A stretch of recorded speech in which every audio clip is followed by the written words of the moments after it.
This is Candid Conversations with Dr. Mayfield, a podcast that resources families and friends with tools to have important conversations about mental and emotional health. This show is sponsored by Mayfield Counseling Centers, helping you find clarity, hope, and purpose. Here's your host, Trevor Sheeran. Thank you for joining us on Candid Conversations. I am Trevor Sheeran, joined as always by Dr. Mark Mayfield. Hey guys. And both of us are kind of looking forward to today's topic because it's sort of, our chance to speak out, right, and to validate ourselves. This is more about us today than it is about you. So I'm sorry. Thanks for joining us. You might get a kick out of it though. We're talking about what it takes to be a therapist. And the reason we're talking about it. Run away. Yeah, seriously. The reason we're talking about it is because I think I really enjoy hearing stories about like what it takes to be a doctor or a nurse or even a crane operator. Like those stories are pretty interesting. Doctor, nurse, crane operator. But I think it says something about the time investment and the skills that person has. Well, I think it's good education too, because when I'm sure you have too, when we've talked around and people don't understand the difference between a psychologist, counselor, social worker, and registered psychotherapist. Right. There's a bit of sarcasm there. We can talk about that later. Slightly. We'll get there. But I think educating people too on what it takes. Like we didn't just wake up one morning and say, hey, I think I'm going to be a counselor. Put a shingle up on a door and start charging people $100. You and I joke, but this has probably been one of the hardest processes of our lives, and we both attempted suicide. Yeah, so, I know, right? Not to joke about that too. I mean, joking about it immediately after an episode. On suicide. Forgive us. Sorry. We have to have an interesting sense of humor sometimes. Well, and I think that comes with it. Working maybe a little backwards, if you ever meet a police officer, especially when they're on the beat, like in their uniform. Did you just say on the beat? Is that still like the lingo? Sure. Okay. For this episode. It's okay. It sounds good. But they tend to have a very cynical perspective on the world and life. And some of that is a defense mechanism against a lot of the trauma, secondary trauma and the direct trauma that they're experiencing.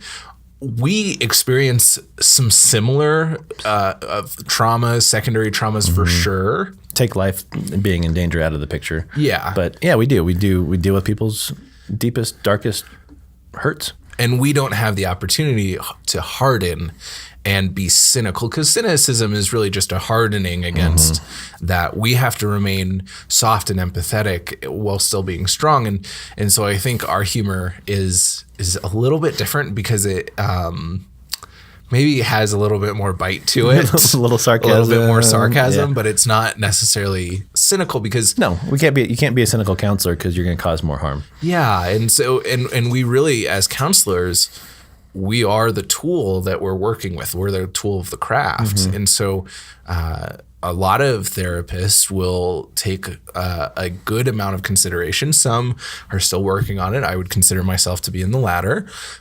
How do we take care of ourselves so that we can take care of clients? Because that's important. And it's a moving target.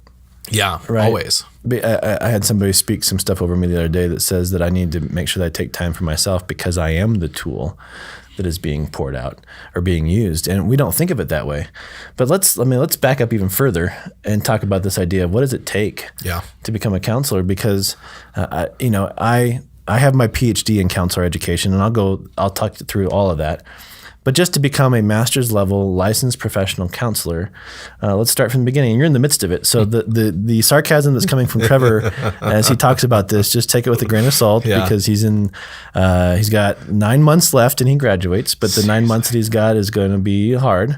We had I started setting up this morning at 7 a.m. I had a class that ended at 10 last night, and I started at 7 a.m. yesterday. So the professor should have known a little bit better, to watch the room there. Yeah. But so to become a licensed professional counselor in the United States, it takes 60 credit hours. So 60 post-bachelor. Yeah, you have to get a bachelor's first. And then a master's degree and 60 credit hours. And that typically translates into about 2.5 years of coursework. But that's just the beginning. Yeah, that doesn't. So do you want to talk about the professional practice that we have to do as well? Yeah. So not only does a budding therapist like myself have to go through master's level courses. Insert sarcasm there. Yeah, insert sarcasm flag everywhere. But we are also required to do what's called practicum and internship. And so 700 total hours of professional practice. Which on a weekly basis right now looks like 20 hours of free work to my site. I was going to say, did you get paid? No, Are you getting paid? No. I do not get paid, but I am working 20 hours at my site for internship, seeing clients, while also working here at Mayfield Counseling Centers and also taking coursework. Yes. And that is standard. I mean, there's the path that you can take a 3-year track instead of a 2.5-year track. And that allows you to lower the coursework that you're doing while doing internship. But ultimately, it kind of all boils down to the same amount of busyness. In most master's programs, we would say, because I teach in a master's program as well, every hour in class translates to an hour of homework outside of it. So Easily. When I teach similarly. I teach, like I'm teaching tomorrow night, psychopharmacology, so the understanding and study of how drugs affect the physiology.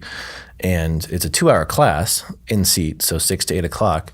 And I expect that they'll have 2 to 4 hours of homework throughout the week. So add that then to 20 hours of internship and maybe taking 2 classes. But also, these are not just classes. These are not just like widgets where we're learning to plug in numbers so that we can produce, a square. This is like learning about emotions and mental health and, and brain science and crisis and trauma and a lot of practical self-learning. Like the first year of at least my master's and a lot of other masters is you have to dive into some of your own stuff to make sure that it's covered and you're not going to bring that into sessions and cause harm because that's a big concern. Well, because we talked about that. We're the tool. Yeah. Right. I mean, we are the tool in the therapeutic sense. And so if we're not making sure that our stuff is, again, we tell people all the time, we're never going to work through our stuff completely. No. But if we're aware of our stuff and have that good awareness, but that's what the first year of the program really produces out of us is that, are you aware of all your stuff? Right. Because we joke, so here comes this sense of humor again, but we joke that people in their right mind don't choose to become counselors because one, you've got to work through all your stuff first, and then you sit with people's stuff on a regular basis, and then you got to take care of yourself so that stuff doesn't come back up again. Yeah. And there's so much involved, and this might be skipping ahead. Once you graduate from your master's, not skipping ahead, you have to do 2,000 hours in Colorado. Other places it's 3 to 4. Right.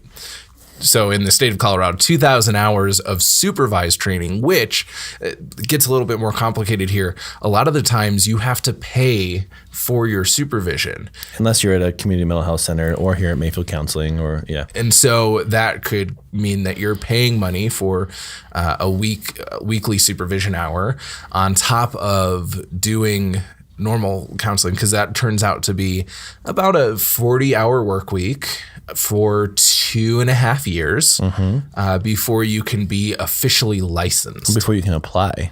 That for your license. Yes. And before that, you actually have to take a test called the National Certified Counselor's Examination. That out of my brain. I'm sorry. We can do trauma therapy afterwards here. Oh gosh. So the National Counselor Certified Certification Examination or whatever is the test you have to take to even apply for licensure, and you have to pass that at a certain level. And it's not the most fun test, but it's not an essay. It's more of that multiple choice, answer piece. But it's find the best answer for how you would approach this situation. And so I think it's like 150 questions or something like that. So I have yet to do it, so I'm blocking all of this information. And I've done it so long ago that I don't quite remember what it felt like. But then you can apply for licensure. But then what happens after licensure? Then the supervision. Right. So after you get licensed, you can. After licensure, you continue supervision.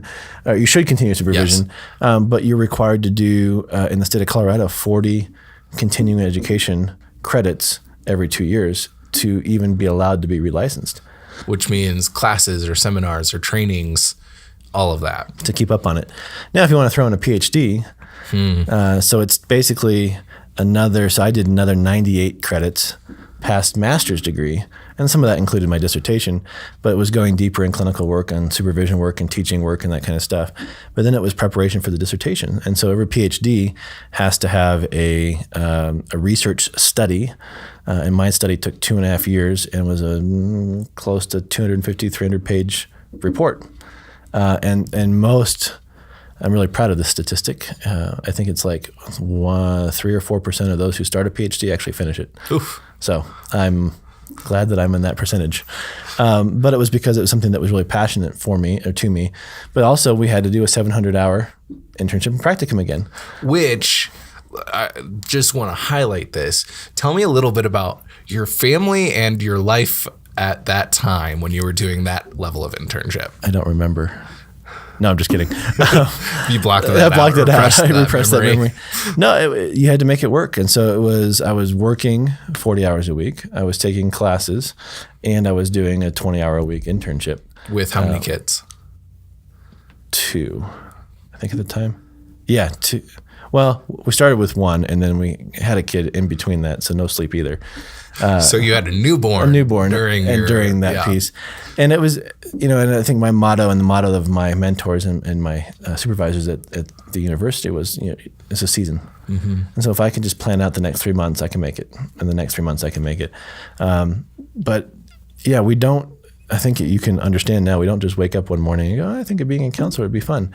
We actually have, in a lot of ways, we have just as much clinical training, and it just looks different as, doctors and nurses and those kinds of things. Now their residencies are kind of like our internships, but their residencies are usually a year long, and they have to work on specialties and that kind of stuff. So it's a little bit more focused. Right. But the rigor is very much the same. Yeah, there's a lot of individuals in my own cohort that have dropped out or chosen to lengthen their time just because it's so much, and I really don't blame them at all.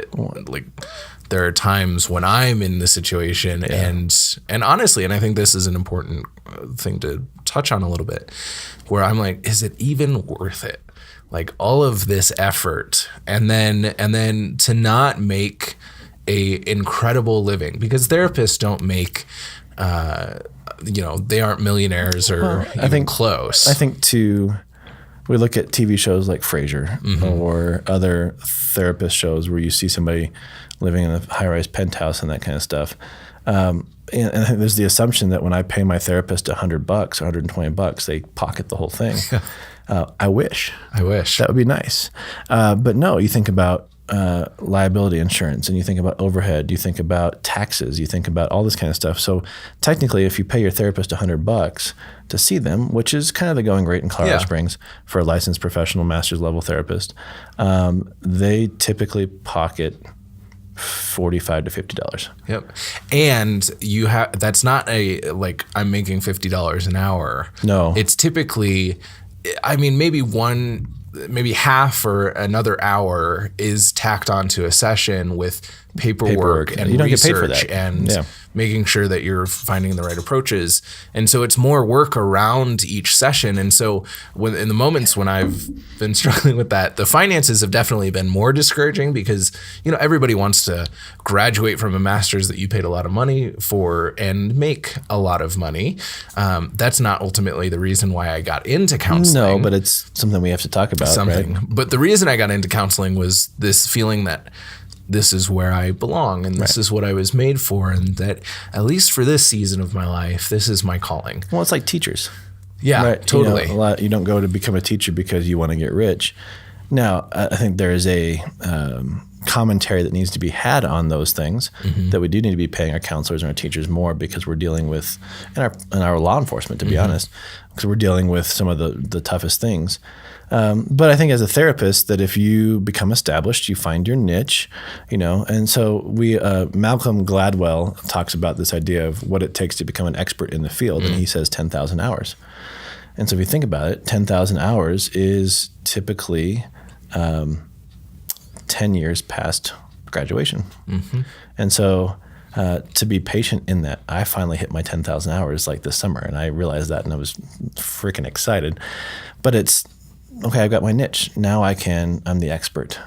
Now, not in a prideful, egotistical way, but I know what I'm talking about. And so, you might be able to charge a little bit more from a therapy, from a session fee standpoint, or, begin to write articles or books or go speak or teach at a university. So there's ways that you can diversify these things in the field, and it's all for the advancement of the field. But you think about it, in my opinion, the health of a counselor is determined by how many clients they see weekly.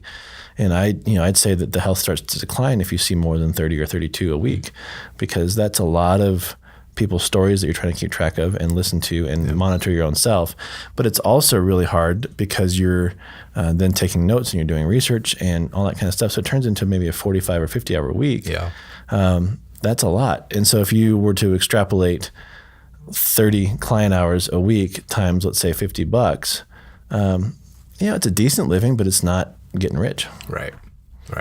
So now that we've totally discouraged you from ever trying to be a therapist, why don't we talk about some of the reasons why? I think realistically, it's good to have that conversation. And I don't try to scare my first year students out of becoming a counselor, but I'm like, what are your motives?